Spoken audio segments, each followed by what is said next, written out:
விகடகவி தெனாலிராமன் கதைகள்.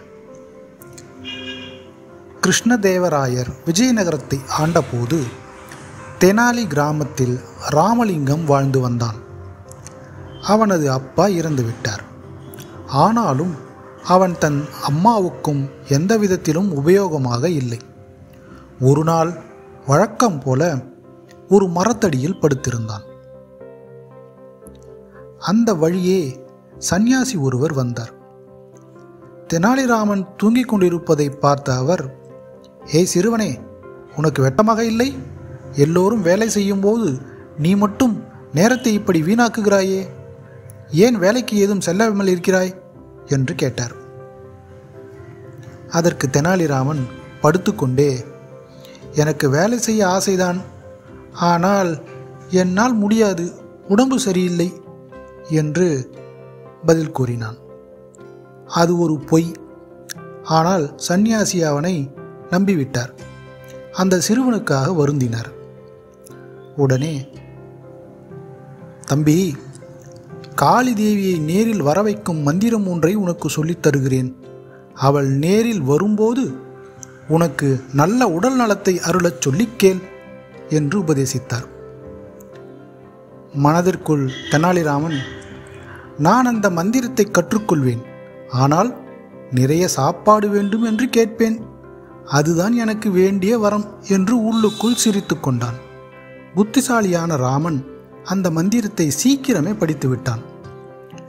அந்த முனிவர் தெனாலிராமனை பார்த்து, "நல்லது, இன்றிரவு கோயிலுக்கு போ, சிலையின் முன் உட்கார், 1,00,000 தடவை மந்திரத்தை சொல், காளி நிச்சயம் வருவாள்" என்று உபதேசித்தார்.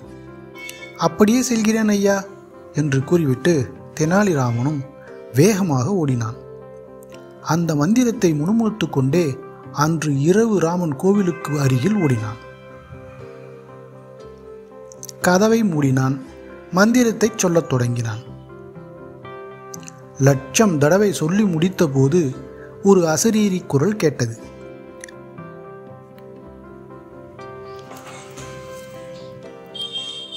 "மிக்க மகிழ்ச்சி, உன்னை ஆசிர்வதிக்க விரும்புகிறேன்." அங்கு பிரம்மாண்டமான ஒளிஜுவாலையில் ஒரு அம்மன் காட்சி அருளினார்.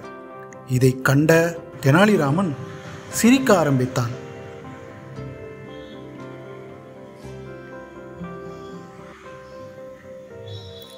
மரியாதை குறைவான இந்த செயலால் காளி கோபமடைந்தாள். "துடுக்கான சிறுவனே, என்ன தைரியம்? உடனே சிரிப்பை நிறுத்து." "ஹே ஹே ஹே, மன்னியுங்கள் மன்னியுங்கள் தாயே, ஜலதோஷம் வந்து ஒரு மூக்கு ஒழுகினாலே என்னால் தாங்க முடியாது.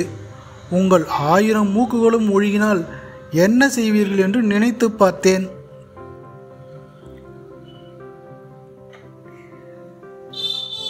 காளியால் சிரிக்காமல் இருக்க முடியவில்லை. "என் இரு கைகளும் 1000 மூக்குகளோடு சண்டையிட்டால் நிச்சயமாக வேடிக்கையாதான் இருக்கும்" என்று காளியும் உள்ளூர சிரித்து கொண்டார். உடனே தெனாலிராமனை பார்த்து, "மகனே, நீ புத்திசாலி, தைரியமான பையன், என் ஆசிக்கு தகுதியானவன். விகடகவியாகிய நீ மக்களை சிரிக்க வைப்பதில் எப்பொழுதும் வெற்றி பெறுவாய்." "நீ புத்திசாலி, தைரியமான பையன், என் ஆசைக்கு தகுதியானவன். விகடகவியாகிய நீ மக்களை சிரிக்க வைப்பதில் எப்போதும் வெற்றி பெறுவாய்." "ஹஹஹா, இதைவிட சிறப்பாக பெயர் வைத்திருக்க முடியாது தாயே. விகடகவி, இடமிருந்து வளம், வடமிருந்து இளம், இப்படி வாசித்தாலும் ஒரே போல் வருகிறது. ஆஹா, ஆனால் இந்த வரத்தால் மற்றவர்களை மகிழ்ச்சி அடையலாம். ஆனால் எனக்கு என்ன பயன்?" "எனக்கு இவனை மிகவும் பிடித்து விட்டது. எனக்கு விருப்பமான 2 வரங்களில் ஒன்றை இவனுக்கு தருகிறேன்." "நீ சொல்வது உண்மைதான் மகனே, நான் உனக்கு ஒரு வரம் தருகிறேன். இந்த தங்கப்பேழையில் இனிப்பான ஞானப்பால் இருக்கிறது. வைரமணி பொறிக்கப்பட்ட இந்த பேழையில் புளிப்பான செல்வ தயிர் இருக்கிறது. இரண்டில் ஏதேனும் ஒன்று உனக்குத்தான். நீயே தேர்ந்தெடு." "ஏன் செல்வத்தை புளித்த தயிராக கொடுக்கிறாய்?" மகிழ்ச்சியான வழியில் செல்வத்தை அடைவது கடினம் என்பதால்தான். ராமன் சிறிது நேரம் அமைதியாக இருந்தான்.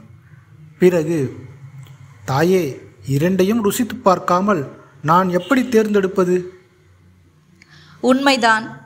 யோசிக்காமல் காளி 2 கோப்பைகளையும் நீட்டினாள். நன்றி தாயே என்றான் தெனாலிராமன். என்ன நடக்கிறது என்று அவள் சுதாரிப்பதற்குள் ராமன் 2 கோப்பைகளில் இருந்தவற்றை விழுங்கிவிட்டான். புரிந்து கொள்வதற்குள் நேரம் கடந்து விட்டிருந்தது. அவளுக்கு கடும் கோபம் வந்தது. தாயே, என்னை மன்னித்து விடுங்கள். ஒன்றில்லாமல் மற்றொன்றுக்கு எந்த பயனும் இல்லை.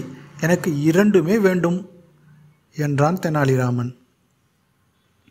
காளி அமைதியாகி அவனை மன்னித்தாள். ஆனால், இப்போது உன்னிடம் 2 வரங்கள் இருப்பதால் நீ விதூஷகனாகவும் செல்வந்தனாகவும் இருப்பாய். ஆனால் உன் செல்வம் காரணமாக பொறாமை கொண்ட எதிரிகளும் கிடைப்பார்கள். மிகுந்த சந்தோஷம் கொண்டவனாக ராமன் வீட்டை நோக்கி திரும்பினான். நான் உணவு கேட்கப் போனேன். விலை மதிப்பில்லாத 2 வரங்களோடு திரும்புகிறேன் என்று மனதிற்குள் பெருமிதம் அடைந்து கொண்டான். வீட்டிற்கு வந்தவுடன் படுக்கையில் படுத்துக்கொண்டு, தெனாலி போன்ற ஒரு சிறிய கிராமத்தில் என் லட்சியத்தை அடைய முடியாது. விஜயநகர அரசின் சபைக்கு நுழைந்தாக வேண்டும் என்று சிந்தித்து கொண்டிருந்தான். குழந்தைகளே, இதனுடைய அடுத்த தொடர்ச்சி அடுத்த பாகமாக வெளிவரும். விரைவில் சந்திப்போம்.